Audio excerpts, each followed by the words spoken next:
Oi, hoje vim compartilhar as melhores leituras de setembro. Bora ver?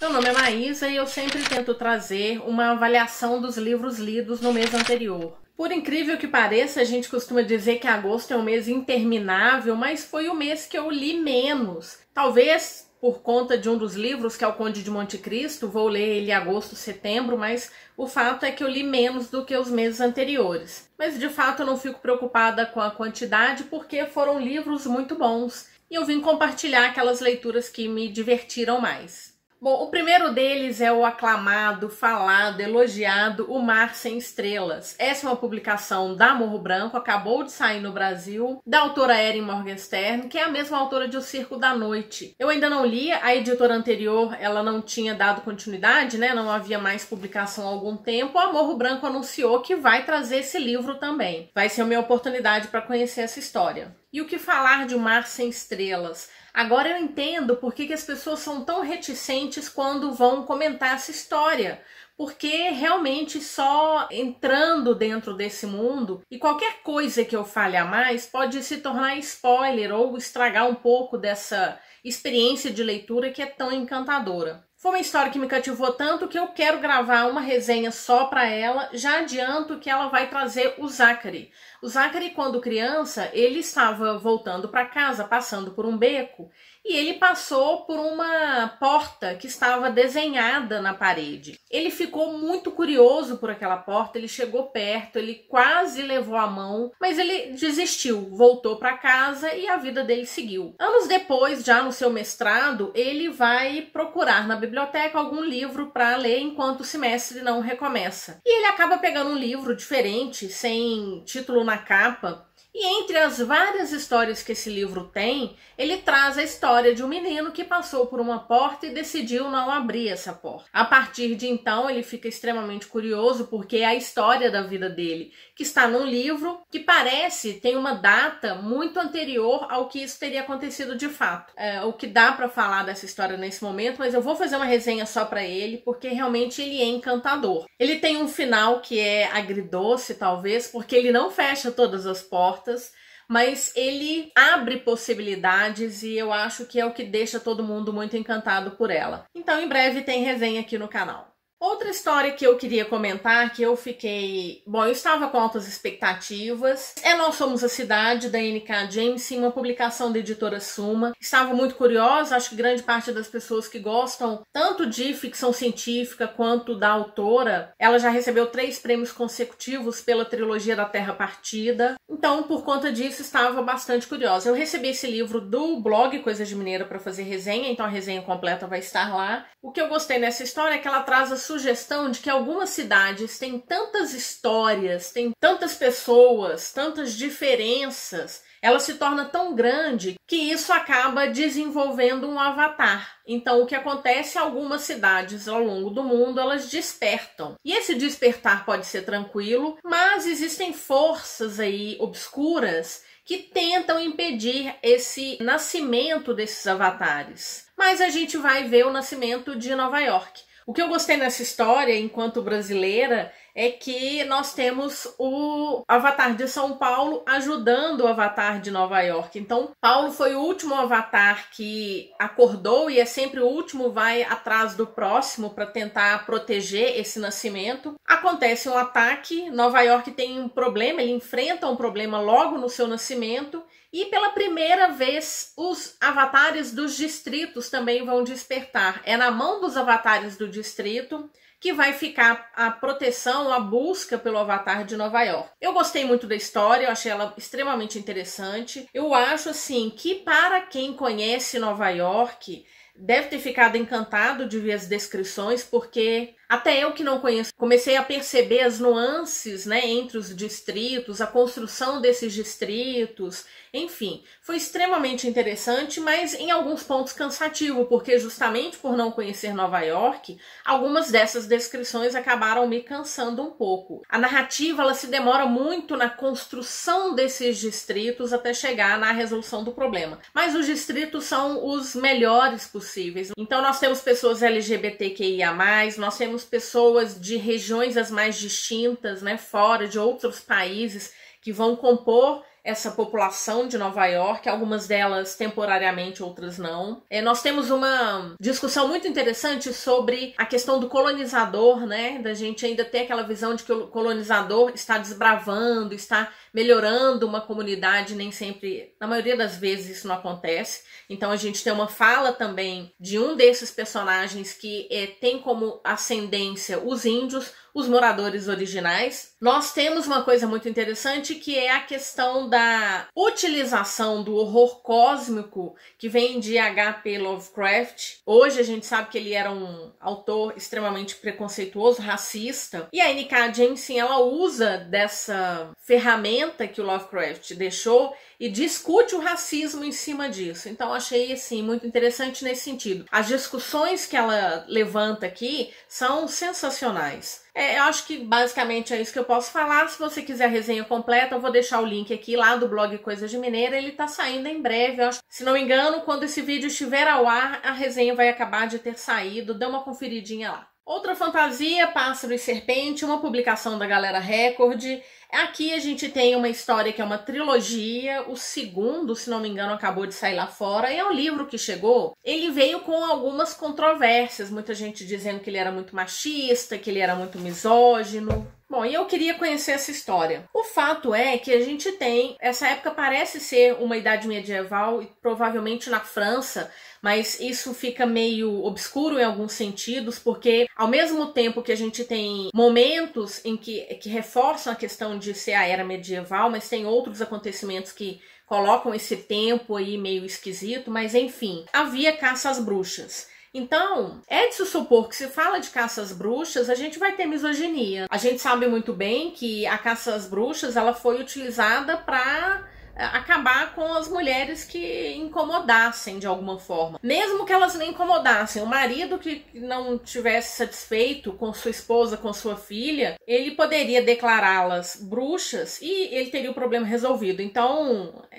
falar de bruxa é falar de misoginia, não tinha de outra forma. E por conta disso, eu sinceramente, essas críticas específicas em relação ao machismo e misoginia eu não vi. Isso aparece no livro sim, mas ela é construída e ela é desmontada ao longo dessa história. Bom, nós temos aqui a nossa bruxinha encantadora, que é a Lou. A Lou é uma personagem engraçadíssima, sarcástica. Os diálogos dela são sensacionais. Ela é muito sarcástica, muito irônica. E ela leva a vida como quem quer viver plenamente essa vida. Nesse mundo nós temos os Caçadores de Bruxas, que são uma organização extremamente religiosa, fanática na verdade. Eles recebem toda essa discussão sobre o perigo que são as bruxas. Na verdade, eles até falam mesmo, as mulheres de um modo geral, elas estão aí para nos enganar, para nos levar por caminhos abomináveis, enfim. Mas esse grupo de soldados de elite, vamos chamar assim, um deles, que é o Raid, ele vai esbarrar na Lou. E acontece um evento que ele acaba sendo obrigado a casar com ela. Bom, a Lou tem segredos e ela percebe que, eventualmente, se casar com um caçador de bruxa pode dar a ela toda a cobertura que ela precisa para fugir desses inimigos que a gente só vai conhecer pra frente. Então a trama é essa, é um soldado que foi ensinado, que foi criado para atacar as bruxas e o que elas representam, pelo menos na cabeça daquelas pessoas que criou essa ideia de que elas são seres do mal. E ele tá casado com uma bruxinha. Ela vai desconstruindo muitas das ideias que ele e um dos outros soldados, que também é uma graça, que é o Ansel, ela vai desconstruindo isso. Eu sei que existem alguns furos na história, inclusive o próprio casamento, eu achei que foi um pouco forçado essa questão de obrigar os dois a se casarem, porque eles estavam caídos um em cima do outro, mas a gente tem essa explicação lá na frente, mas eu achei que talvez não fosse tão crível assim. Algumas outras passagens aqui, a Lou, ela tá atrás de um anel que vai torná-la... bom, as bruxas, elas deixam um cheiro característico, a magia das bruxas, ela deixa um cheiro característico. E ela quer um anel que vai impedir esse cheiro, por isso que o Raid não percebe que ela é uma bruxa. Mas em alguns momentos cruciais ela não usa esse anel, porque esse anel pode dar invisibilidade para ela também. Então, alguns pequenos furos, Mas, acima de tudo, é uma história para se divertir. Ela não tem um mundo extremamente bem construído, complexo, bem definido, uma cena política bem construída, um cenário de magia, né? Uma magia bem explicada. Isso talvez venha nos próximos livros. Mas eu me diverti, eu gostei bastante dos personagens, gostei da Lo por conta do sarcasmo dela, gostei do Raid porque ele se permite aprender. Eu gostei muito do Ansel, que é um dos soldados, gostei muito de uma outra bruxa que aparece, que é a Coco, ela também é divertidíssima. Inclusive, existem personagens que são bissexuais e lidam com isso com muita tranquilidade. O melhor é quando o Raid é confrontado com essas coisas, né? Porque ele é extremamente rígido na sua formação e então, por conta disso, foi divertido. Gostei, eu dei 4 estrelas e meia. Tirei aí meia estrela por conta desses pequenos furos da trama, mas que não me incomodaram. Ele foi um livro favoritado. Eu nem costumo falar muito de nota, não, mas O Mar Sem Estrelas eu dei 5 estrelas, favoritado. E Nós Somos a Cidade foi um livro 4 estrelas, por conta dessa demora de acontecer, né? Mas também favoritado. A última fantasia da pilha é Corte de Chamas Prateadas, uma publicação da Galera Record, da Sarah J. Maas. Aqui nós temos o 4º livro da série de Corte de Espinhos e Rosas, que a princípio era uma trilogia, agora a autora já publicou que esse aqui é o de número 4, falta o de número 5 e 6, além de algumas ou novelas, um livro de colorir, enfim. Mas estava extremamente curiosa por essa história, porque ela vai trazer a Nesta Archeon, que é a irmã da Feyre, que aparece na trilogia inicial. Eu nunca gostei da Nesta e estava curiosa para saber o que a Sarah ia fazer para me fazer gostar dessa personagem, né? Bom, primeiro que é um livro diferente dos anteriores. Ele tem política, ele tem guerra, mas isso tudo é subtrama. A trama principal mesmo é o caminho percorrido pela Nesta. Ela está num luto terrível por todos os acontecimentos. Bom, é difícil falar sem dar spoiler dos livros anteriores, né? Mas eu vou tentar. Ela está de luto por conta de um fato que aconteceu na trilogia anterior, e é um luto que a consome porque ela se sente culpada por isso, e aí nessa culpa ela acaba culpando o mundo inteiro, né? O mundo inteiro está contra ela, ninguém gosta dela, ela é muito infeliz, coitadinha, enfim. Justamente por isso a gente vai ver o caminho de redenção da Nesta.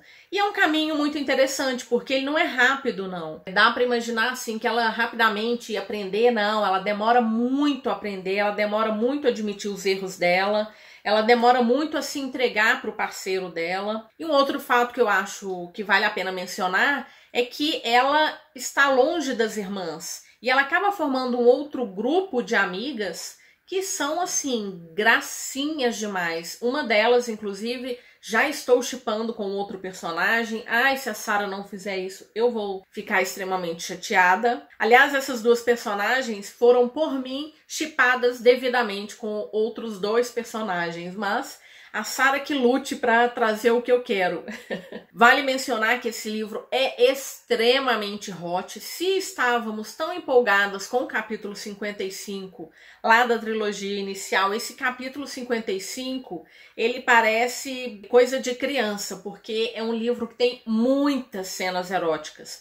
Eu, sinceramente, achei que nem precisaria de tantas. Eu sei que as pessoas gostaram muito dessas cenas, mas eu achei um pouco demais, assim. Tinha hora que dava pra falar, não, de novo. Eram 2 capítulos de história, um capítulo hot. 2 capítulos de história, um capítulo hot. Eu queria ver a trama, eu queria ver os objetos que eles estão atrás deles. Porque a trama secundária dessa história são as rainhas humanas. Elas estão de volta, elas querem guerra contra os feéricos. E para isso elas vão se aliar, inclusive, a alguns desses feéricos. E a outros seres, assim, daqueles antigos que a gente viu lá na trilogia, na primeira trilogia. Então eu queria ver mais disso. Acredito que os próximos livros talvez ela tenha um foco maior nessa questão da política e da guerra, porque aqui realmente foi em todo o caminho que a Nesta teve que percorrer para ser merecedora do amor das pessoas ali ao seu redor. Bom, eu gostei da história, gostei muito, extremamente fluido. São 700 páginas que passaram com muita tranquilidade. Mas eu vou dizer, o final, os capítulos extras, o último capítulo extra é que me deu toda a vontade de continuar. Porque eu continuo achando a Nesta arrogante. Eu não consegui amar essa personagem, acho que ela ainda tem alguns problemas que ela precisa resolver. Mas mas o que eu gostei mesmo foi do final. Ela me deu, assim, possibilidades fantásticas. Eu já fui procurar fanart, já tomei um spoiler, né, mas assim, já descobri que existe um fandom justamente pra juntar dois desses personagens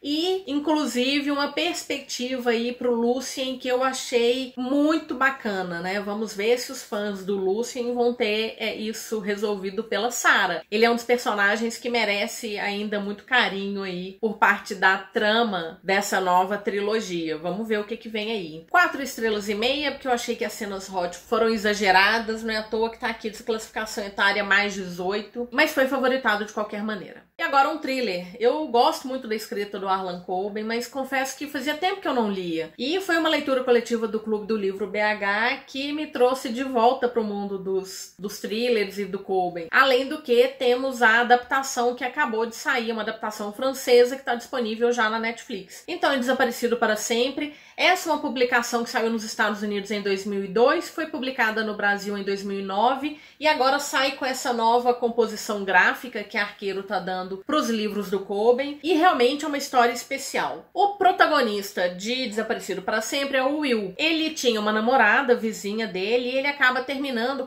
na verdade a namorada termina com ele e passam-se alguns anos, ela é morta. Eles são vizinhos, a culpa acaba recaindo sobre o irmão do Will, o irmão mais velho, o Ken, e o Ken desaparece. E a família passa então aí longos 10 anos imaginando que o Ken está morto. O Will, ele se envolve num projeto filantrópico para acolher adolescentes de rua e está feliz com sua nova namorada, ele é completamente apaixonado por ela, mas a mãe dele vem a falecer. Ela tinha um câncer terminal, ela morre, mas no leito de morte ela avisa o Will que o Ken está vivo e acaba morrendo, não consegue dar mais detalhes para ele. E nesse meio tempo, a namorada do Will acaba desaparecendo também. E ele vai atrás da namorada, porque ele ia pedir-lhe em casamento. Ele só não pediu em casamento porque a mãe estava morrendo. E ele fica completamente desesperado, vai atrás da namorada, conta com a ajuda do Square. É um personagem interessante porque ele tem um passado extremamente enigmático, carrega uma tatuagem no rosto que é um reflexo de quem ele já foi e que tem aí algumas coisas que ele precisa acertar com ele mesmo, mas é um amigo, assim, daqueles que a gente quer ter ao lado. O Square ajuda o Will a buscar por essa namorada.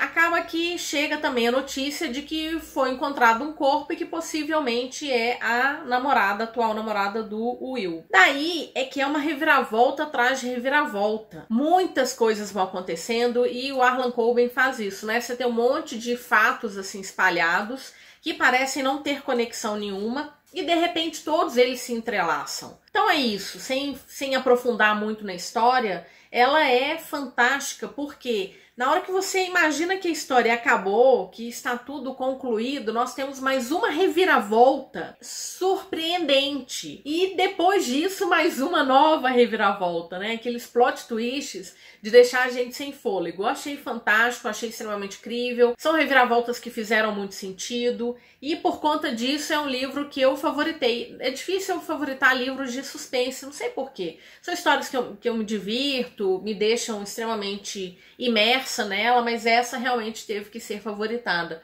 Dei 4 estrelas e meia e favoritei. Acho que foi tudo, só o Mar Sem Estrelas que eu dei 5 estrelas, mas todas as 5 histórias favoritadas. E aí fica essa dica então. Mais um livro do Harlan Coben que foi adaptado. A série, ela tem aí algumas críticas a ela, mas eu estou no terceiro episódio, uma única temporada. Por enquanto, feliz com a adaptação. Leitor sabe que a adaptação sempre deixa a gente um pouquinho com o pé atrás, nem sempre vai ser perfeita, mas tá aí mais uma dica de um livro incrível do Harlan Coben. Bom, então foi isso, espero que vocês tenham gostado. São livros que realmente me divertiram bastante esse mês, eu gostei muito dessas leituras. Além deles, eu fiz algumas outras que foram interessantes, li Caçadas de Vida e Morte, tem resenha lá no blog Coisas de Mineira. Eu li Todas as Garotas Desaparecidas, um outro suspense muito interessante, vale muito a pena conhecer também. Li O Merdeiro em Fuga, que é de uma autora nacional, a Anne Leiber. Vou deixar lá no Instagram, se vocês tiverem curiosidade, vou falar de todos esses livros lá, para conhecer um pouco melhor, resenha deles em breve, tanto no Instagram quanto no blog. Te agradeço que ficou até aqui, te peço, como sempre, para curtir, compartilhar, se inscrever no canal, me seguir nas outras redes sociais. Muito obrigada, boas leituras, até o próximo vídeo, resenha em breve de O Mar Sem Estrelas, fique de olho.